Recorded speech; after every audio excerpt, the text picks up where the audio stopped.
Hello दोस्तों। आप लोग कैसे हैं? उम्मीद करता हूं कि आप लोग अच्छे होंगे।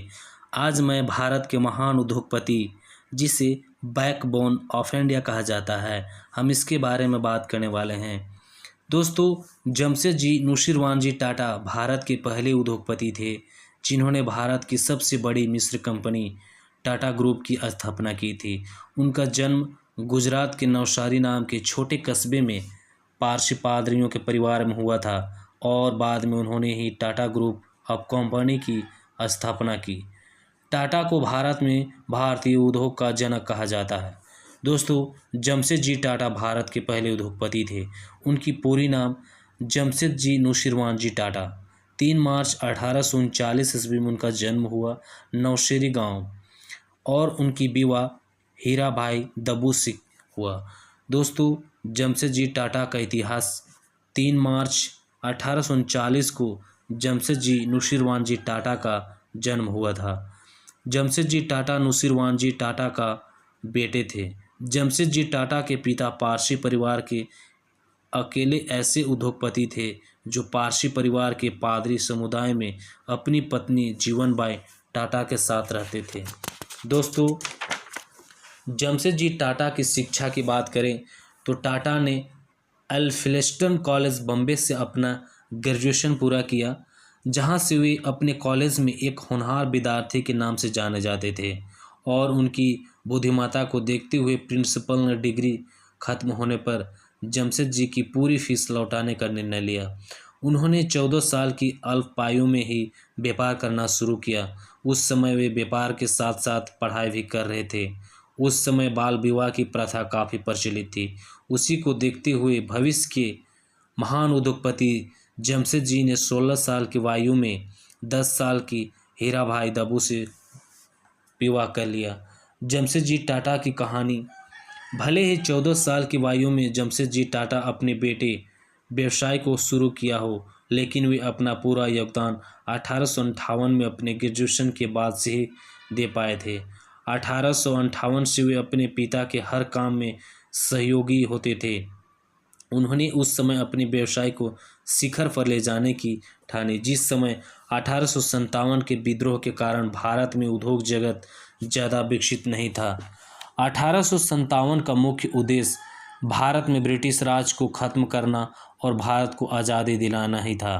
फिर भी 1859 में नुशीरवानजी ने अपने बेटे को हांगकांग की यात्रा पर भेजा ताकि वे अपने बेटे की उद्योग क्षेत्र में रुचि बढ़ा सके और उनके पिता की इस इच्छा को जमशेदजी ने बखूबी निभाया था और अगले 4 सालों तक जमशेदजी हांगकांग में ही रहे और वे अपने पिता की ख्वाहिश वहां टाटा ग्रुप ऑफ कंपनी का कार्यालय खोलने की सोचने लगे।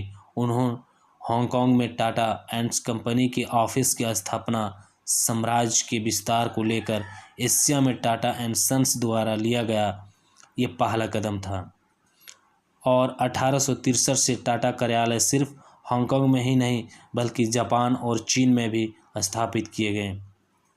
बाद में 29 साल की आयु तक जमशेदजी ने अपने पिता का ही साथ दिया और अपने पिता के साथ काम करने लगे। बाद में उन्होंने खुद की एक व्यापार कंपनी खोली। ये 1868 की बात है कि जमशेदजी ने खुद की बहुत सी कॉटन मिलों की स्थापना की।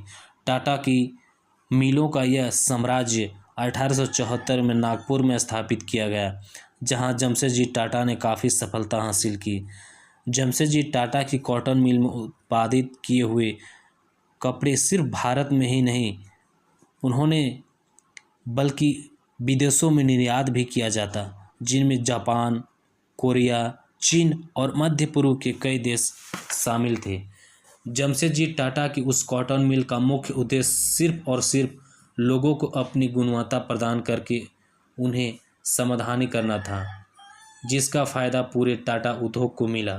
उनकी मिल को पहले धर्मिष्ठ कॉटन मिल और बाद में स्वदेशी कॉटन मिल कहा जाता था, जिसका लोगों के दिमाग में काफ़ी असर पड़ा। और बता दें दोस्तों कि लोग सिर्फ भारतीय वस्तुओं का ही उपयोग करने लगे और ब्रिटिश वस्तुओं का त्याग करने लगे। तब से लेकर आज तक जमशेदजी का मुख्य उद्देश्य देसी वस्तुओं को बढ़ावा देना ही है। इसी वजह से आज टाटा एंड सन्स भारत की सबसे प्रचलित कंपनी बन गई है। टाटा कंपनी अपने उत्पाद के साथ ही सबसे अच्छा काम करने का वातावरण प्रदान करने वाली कंपनी के रूप में भी जानी जाती है। कहा जाता है दोस्तों, जिस समय लोगों को स्वास्थ्य और चिकित्सा और यातायात सेवाओं के बारे में पता भी नहीं था, उस समय जमशेदजी अपने कामगारों को ही नहीं बल्कि उनके बच्चों को भी अपनी अच्छी सेवाएं प्रदान की और एक्सीडेंट मुआवजा, पेंशन जैसी सुविधाएं प्रदान की। वे अपने कामगारों को काम का प्रशिक्षण भी दिया करते थे। वो जमशेदजी टाटा ही थे जिन्होंने जापानीज स्टीम नेविगेशन कंपनी को माल भाड़ा काम करने की अपील की थी, क्योंकि माल भाड़े का सबसे ज़्यादा प्रभाव जमशेदजी की कमाई पर होता था। उनकी इस अपील का फ़ायदा सिर्फ टाटा ग्रुप को ही नहीं बल्कि पूरे देश को हुआ। जमशेदजी टाटा की मृत्यु 19 मई 1904 को जमशेदजी टाटा ने अंतिम सांस ली। आज जमशेदजी टाटा पूरे भारतीय उद्योग जगत की प्रेरणा स्रोत है। आज Tata group of company Bharat की नहीं पूरे विश्व की सबसे बड़ी कंपनी के रूप में जानी जाती है। दोस्तों, एक नज़र जमशेदजी टाटा का जीवन परिचय। 3 मार्च को जमशेदजी टाटा का जन्म हुआ था। 1863 में हीराभाई दबो से उनका विवाह हुआ। 1858 ईस्वी में अपने पिता के व्यवसाय में शामिल हुआ। 1868 में स्वयं की कंपनी स्थापित किया। 1874 ईस्वी में महारानी मिल की स्थापना की। 1901 में यूरोप और अमेरिका की यात्रा की ताकि स्टील की शिक्षा प्राप्त कर सके। 1903 ईस्वी में ताजमहल होटल की स्थापना की। 1904 ईस्वी में 19 मई को वो अंतिम सांस ली। दोस्तों, जमशेदजी टाटा भारत के पहले सबसे बड़े उद्योग समूह टाटा के संस्थापक थे। उन्होंने अपनी कुशलता से विशाल टाटा साम्राज्य देश ही नहीं बल्कि विदेशों में भी स्थापित किया। उन्होंने अपनी कुशलता के बल पर आज टाटा ग्रुप एंड कंपनी को भी शिखर पर पहुंचाया और दुनिया में एक नई पहचान दिलाई। जमशेदजी टाटा भारत के प्रथम महान उद्योगपतियों में से एक माने जाते हैं। दोस्तों, आज उन्हीं के योगदान की वजह से भारतीय उद्योग को विदेश में पहचान मिल पाई। जिस समय भारत आर्थिक संकट से जूझ रहा था, उस समय उन्होंने चपलता से छोटा ग्रुप एंड कंपनी की नींव रखी और उसमें सफल भी हुए। उनका हमेशा से ही यह मानना था कि हम काफ़ी भी सीधे बड़ा काम नहीं कर सकते। कोई भी बड़ा काम करने के लिए पहले छोटे छोटे काम करने की ज़रूरत होती है। दोस्तों, ये थी जमशेदजी के बारे में, और इस वीडियो अच्छा लगे तो लाइक, शेयर एंड सब्सक्राइब ज़रूर करें। Thank you.